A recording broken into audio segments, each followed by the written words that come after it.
Hello बच्चों, आज हम एक्सरसाइज डिस्कस करेंगे 1.4। ये क्लास 10th रियल नंबर की फोर्थ एक्सरसाइज है।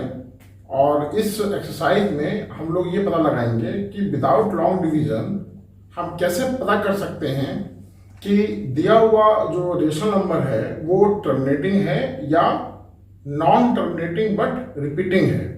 तो इसको करने के लिए हम अपनी एक्सरसाइज शुरू करते हैं। और इस एक्सरसाइज में बहुत सिंपल है। उससे पहले एक यहाँ पे थ्योरम दे रखी हैं, उनको थोड़ा डिस्कस कर लेते हैं तो आसानी रहेगी समझने में। थ्योरम 1.5 डिस्कस करते हैं। इसमें लिखा है, late x be a rational number whose decimal expansion terminates, then x can be expressed in the form of p upon q, where p and q are co-prime and the prime factorization of q is of the form 2 to power n, 5 to power m, where n, m are non-negative integers। बहुत easy है, कोई tension नहीं इसमें, और इसको समझना भी और इजी है। सबसे पहली बात, इसमें एक ध्यान देने की जरूरत है थ्योरम में कि फैक्टर्स जो होंगे क्यू के वो 2 और 5 की फॉर्म में होने चाहिए। ये इंपॉर्टेंट पॉइंट है, तभी वो टर्मिनेट माना जाएगा। फिर थ्योरम है 1.6, उसका अपोजिट ही है ये। उन्होंने बोला है कि अगर क्यू के फैक्टर 2 टू पावर एन और 5 की पावर एन की फॉर्म में हैं तो वो डेसिमल एक्सपेंशन टर्मिनेट होगा, यानी कि तभी वो टर्मिनेट होगा जब उसके फैक्टर इस वाली फॉर्म में हैं। और 1.7 में दिया हुआ है कि let x equal to p upon q be a rational number such that the prime factorisation of q is not of the form 2 to power n, 5 to power m, where n, m are non-negative integers, then x has a decimal expansion which is non-terminating, repeating। मतलब क्या है कि अगर 2 और 5 के अलावा कोई number आ जाता है प्राइम नंबर, तब वो रेशनल नंबर हमारा कैसा होगा, नॉन टर्मिनेटिंग और रिपीटिंग। तो इस तरीके से ये 3 थ्योरम है, और इसको आप अच्छे से समझ लीजिए क्योंकि बिना थ्योरम के बात नहीं बनेगी। जब ये समझ में आ गया तो रूल समझ में आ गया तो हम इन क्वेश्चंस को आसानी से कर सकते हैं। तो हम शुरू करते हैं अपने एक्सरसाइज 1.4। इसका पहला क्वेश्चन है, पहले का पहला पार्ट 13/3125। तो हमें 3125 के फैक्टर निकालने होंगे। 3125 5 से करेंगे, 5 6 जा, 5 2 जा, 5 5 जा, देन अगेन 5 1 जा, 5 2 जा, 5 5 जा। Like this we will solve and we will find the factors of this in the form of 5। But हमने आपको बोला था कि यहाँ पर तो 5 और 2 की फॉर्म में होना चाहिए, लेकिन यहाँ पे तो केवल 5 है। तो हम इसको ऐसे भी लिख सकते हैं, आप देख लीजिए कोई फर्क नहीं पड़ रहा है। अगर ऐसे लिख देंगे तब भी कोई फर्क नहीं पड़ रहा है, क्योंकि 2 टू पावर 0 जो होता है 1 होता है इक्वल टू। तो नेचुरल सी बात है कि इनके अगर मल्टीप्लाई भी करेंगे तो निकल के वही आएगा। तो इस तरीके से हमारे पास आंसर आ गया। क्या आ गया, टर्मिनेटिंग, क्योंकि हमें यहाँ पे जो क्यू के फैक्टर हैं वो मिल गए हैं इन दी फॉर्म ऑफ 5 and 2। तो यही हमारा आंसर है। सेकंड वाला अगर हम देखेंगे तो यहाँ पे 17/8 है। अगर हम 8 के प्राइम फैक्टर करेंगे तो निकल के आएगा 2 टू पावर क्यूब यानी 3। यहाँ पे 2 क्यूब है। अब आप जानते हैं कि यहाँ पे हम इसको ऐसे भी लिख सकते हैं, क्योंकि यहाँ अकेला 2 है ना, फिर आपको रिप्रेजेंट तो करना ही पड़ेगा ना थ्योरम के अनुसार। तो 2 क्यूब एंड 5 की पावर 0। तो यहाँ निकल के देखो 2 और 5 के फैक्टर आ गए, इसीलिए ये भी कौन हुआ, टर्मिनेटिंग हुआ। कैसा हुआ, टर्मिनेटिंग। तो इस तरीके से हमारे पास ये दोनों निकल के आ गए।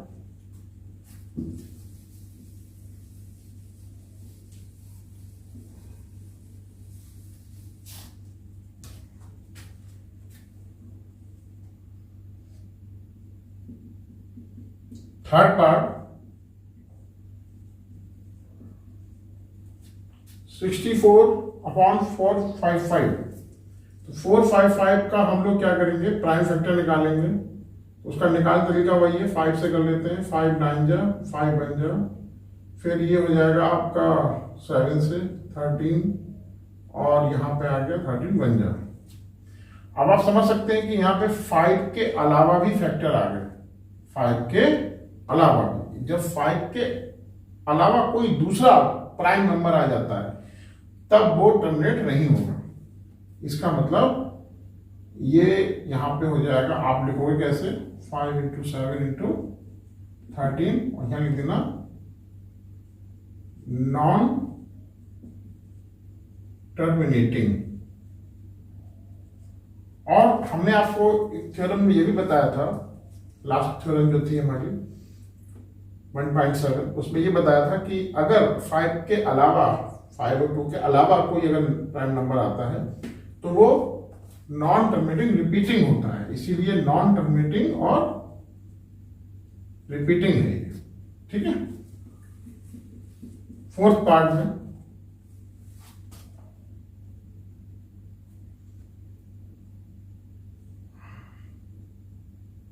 फिफ्टीन अपॉन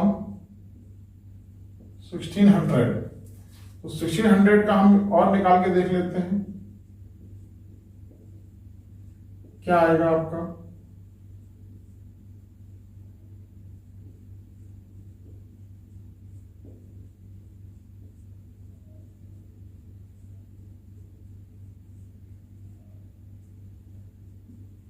तो आप यहां देख रहे हैं 1 2 3 4 5 6, 2 to power 6 and 5 to power 2। अब देखो यहां फैक्टर आ गए 2 और 5 की फॉर्म में, तो ये हो जाएगा terminating, that side is terminating. बहुत सिंपल है, सब ऐसे हो जाएंगे।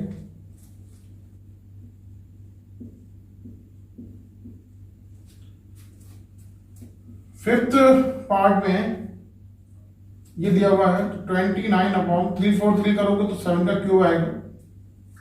तो इस तरीके से ये भी आप देख रहे हैं 7 का क्यूब 7 आ गया, एंड 2 एंड 5 तो आया नहीं, इसलिए ये भी कैसा हुआ, नॉन टर्मिनेटिंग और रिपीटिंग कह दो या रिकरिंग कह दो। बात देखिए सिक्स्थ वाला देखेंगे हम लोग 23 अपॉन, अब देखो यहां पे तो उन्होंने दे रखा है पहले से आपको करके, तो कोई टेंशन है नहीं आपके लिए, ये तो अपना भी आप कह दोगे कि देख के कैसा है, टर्मिनेटिंग है, तो बहुत इजी है ये तो।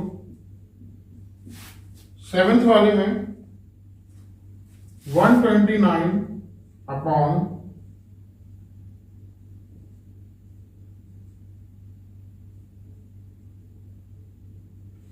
अब आप देखिए यहां पे 2 और 5 के अलावा क्या आ गया, 7 आ गया। जब यहां पे 2 और 5 के अलावा 7 आ गया तो अगेन ये कैसा हो गया, ये हो गया नॉन टर्मिनेटिंग और रिपीटिंग। ध्यान रखना, नॉन टर्मिनेटिंग रिपीटिंग, क्योंकि यहां पे अदर देन 2 एंड 5 फैक्टर आ गया 7, इसलिए। 8 6 अपॉन 15, जब अगर कोई भी ऐसा फ्रैक्शन हो, ऐसा रेशनल नंबर हो जिसको हम और सिंपल कर सकते हैं, तो पहले हम करेंगे उसको सिंपल, 3 2 जा एंड 3 5 जा। अब आपको लग गया होगा कि यहाँ पे नीचे 5 आ गया, तो इसको मैं इस वाली फॉर्म में लिख सकता हूं। तो अगेन ये 5 और 2 की फॉर्म में आ गया, इसलिए ये भी कौन हुआ, टर्मिनेटिंग हुआ। अब है 9, ये है आपका 35 अपॉन 50, ये भी 5 से सिंपल हो जाएगा। देखो 5 7 जा और 5 10 जा, 7 अपॉन 10, और 10 जो होता है वो 5 इंटू 2 का होता है, इसलिए ये भी कौन हुआ, टर्मिनेटिंग। ठीक है, ये भी टर्मिनेटिंग हुआ। अब लास्ट बचा है 10th वाला 77 अपॉन 210, ये आपका है। अब हम 210 के फैक्टर निकालेंगे तो कितना आएगा, देखिए इसको यहां करके देख लेते हैं।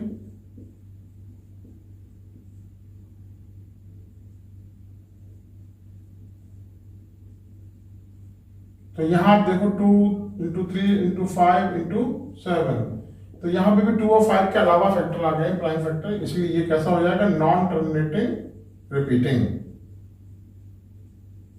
तो यहाँ पे हमारे पास इस तरीके से हमने ये पता कर लिया कि बिना डिवीजन किए कि कौन सा टर्मिनेट हो रहा है और कौन सा नॉन टर्मिनेटिंग है। तो इस तरीके से हमने ये पहला क्वेश्चन पूरा कर लिया। अब हम लोग करेंगे सेकंड क्वेश्चन, जो पहले क्वेश्चन से ही लिंक्ड है। इसमें लिखा हुआ है कि write down the decimal expansion of those rational number in question 1 ever which have terminating decimal expansion. यानी अब हम इसमें से जो नॉन टर्मिनेटिंग है उनको छोड़ देंगे, केवल टर्मिनेट वाले ही हम लोग करेंगे। ठीक है, उनको हमें कन्वर्ट करना है डेसिमल एक्सपेंशन। दूसरे क्वेश्चन में जो पहला वाला पार्ट था आपने देखा था, वो था टर्मिनेटिंग। कैसे था, 5 टू पावर 5 ये था। तो मुझे यहां पे जो यह 5 है, इसको मुझे कुछ ऐसा करना है कि 2 मैं ऐसा नंबर लेके आऊं, 2 के ऊपर पावर में ऐसी लगाऊं कि जो पावर मैक्सिमम यहां है वही 2 के ऊपर आ जाए। उससे क्या होगा कि मेरे जो बेस होंगे वो तो डिफरेंट होंगे, 5 और 2 हो जाएंगे, लेकिन जो पावर होगी वो सेम होगी। तो मेरा वहां पे जो एक्सपोनेंट का फॉर्मूले होते हैं वो फिट हो जाएंगे और उससे मैं आसानी से अपनी चीज कैलकुलेट कर लूंगा। कैसे, वो देखिए। तो अब मैं अगर यहाँ पे 2 की पावर 5 कर दूं, देखो 5 और 2 तो मुझे लेना है क्योंकि टर्मिनेट है ना, इसलिए बस यहाँ पे ये पावर का ध्यान रखना है। तो यहाँ पे 2 था नहीं, तो यहाँ पे पावर 5 थी तो मैंने भी 5 कर दी। अब जितने से नीचे मल्टीप्लाई करेंगे उतने से ही मल्टीप्लाई ऊपर भी करते हैं, क्योंकि रूल होता है। तो 2 की पावर 5 कितना होता है, 32। अब यहां पे आपका ये हो जाएगा, पावर कॉमन हो जाएगी और इस तरीके से 5 इंटू 2 10, 10 की पावर 5, इसकी मल्टीप्लाई जाएगी 13 2 जा 26, 2 कैरी हुआ, 13 3 जा 39 और 2 41। अब देखिए यहाँ पे ये चीज हम जब डिवाइड करेंगे तो निकल के आ जाएगा, क्योंकि नीचे 10 टू पावर 5 है, इसका मतलब 5 जीरो है। तो हम डिवाइड करने पे क्या निकल के आएगा,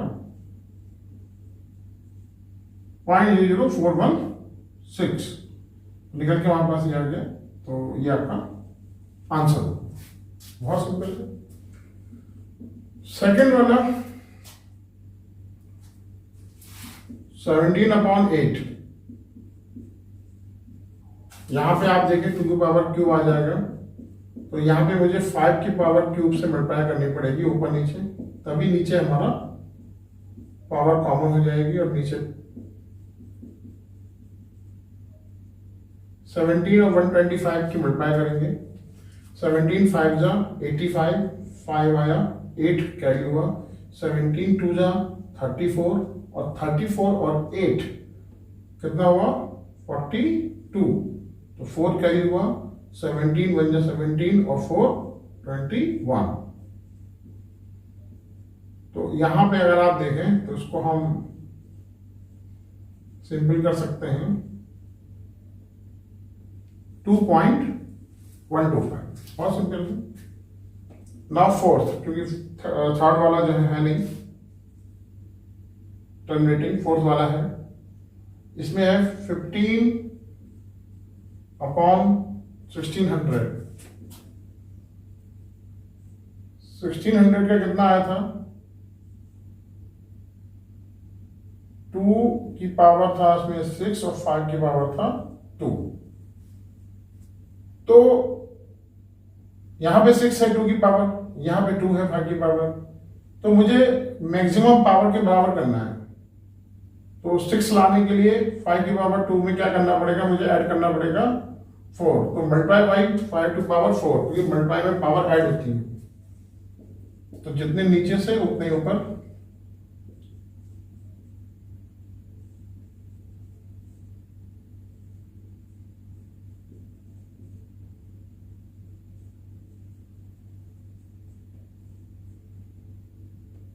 मल्टीप्लाई कर लेंगे, 15 5 75, 5 7 कैरी हुआ तो 37, 3 कैरी हुआ 4 और इस तरीके से 10⁶ उसको सॉल्व कर लेंगे।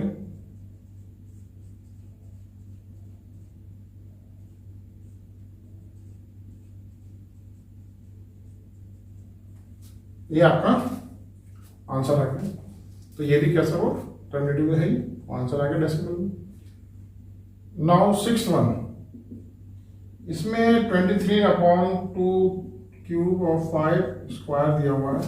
तो देखिए यहाँ पे क्यूब है, यहाँ पे केवल 2 है, तो मुझे क्या करना पड़ेगा, यहाँ पे एक 5 से और मल्टीप्लाई करनी पड़ेगी, जिससे कि क्योंकि आप जानते हैं कुछ नहीं है, पावर 1 तो है ही, पावर ऐड करने में 2 + 1 3 हो जाएगा, आराम से कॉमन ले लेंगे। लेकिन जितनी मल्टीप्लाई नीचे करेंगे उतनी मल्टीप्लाई ऊपर भी करनी पड़ेगी। हमेशा याद रखना जो मैक्सिमम पावर होती है उसके बराबर करना होता है।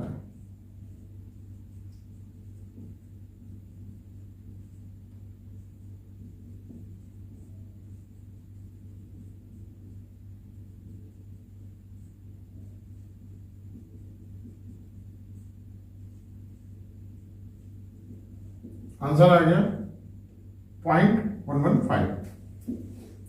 उसके बाद में 8th 6/15, 2 3 जा 2 5 जा 3/5 है, तो मुझे 10 लाने के लिए 2 से मल्टीप्लाई करनी पड़ेगी ऊपर नीचे, निकल के आ जाएगा 0.6 9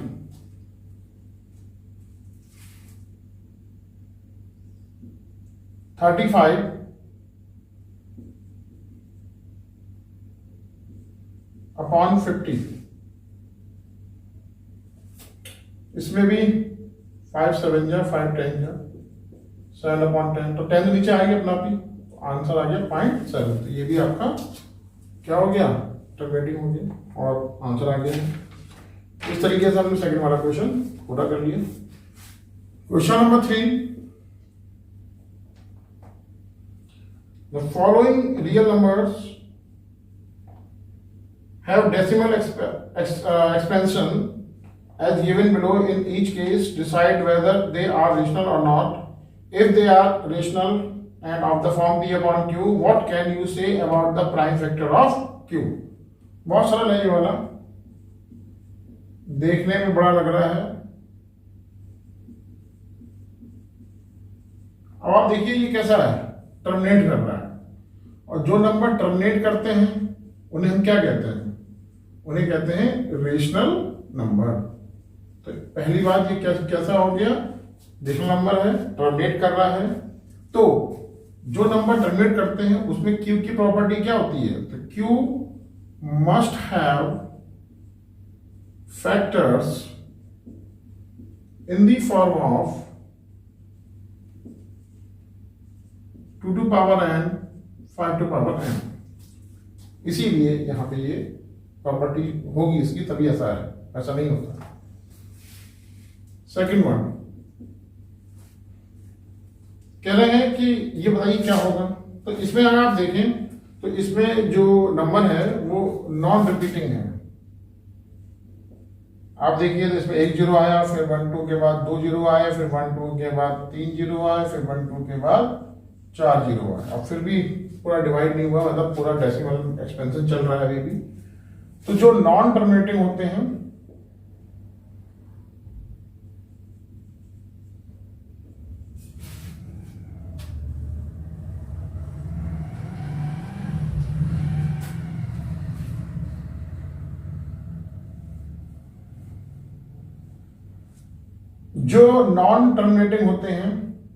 और नॉन रिपीटिंग भी होते हैं,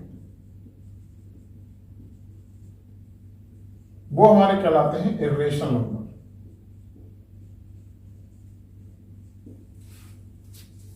ठीक है, और यहां पे क्यू की बात नहीं करेंगे क्योंकि ये रेशनल है नहीं, तो P/Q की फॉर्म में इसको हम रिप्रेजेंट नहीं कर सकते हैं, इसलिए यहां पे ये कोई बात ही नहीं बनती है।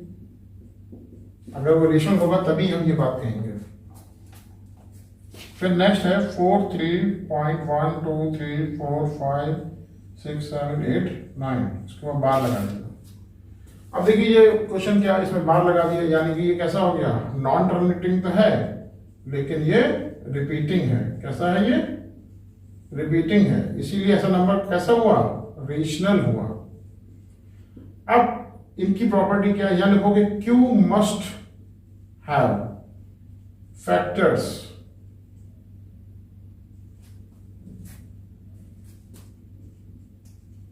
other than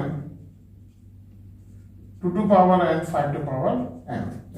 इन दोनों के अलावा कोई फैक्टर होगा, और खासकर हम बात जो कर रहे हैं प्राइम फैक्टर की कर रहे हैं, किसकी कर रहे हैं, प्राइम फैक्टर, ये भी ध्यान रखना, इसीलिए ये रेशनल है। तो इस तरीके से हमने ये अपनी एक्सरसाइज पूरी की, बहुत छोटी एक्सरसाइज थी, 3 क्वेश्चन थे मात्र। तो नेक्स्ट वीडियो में बात करेंगे नेक्स्ट एक्सरसाइज की, नेक्स्ट चैप्टर की। तब तक के लिए थैंक यू।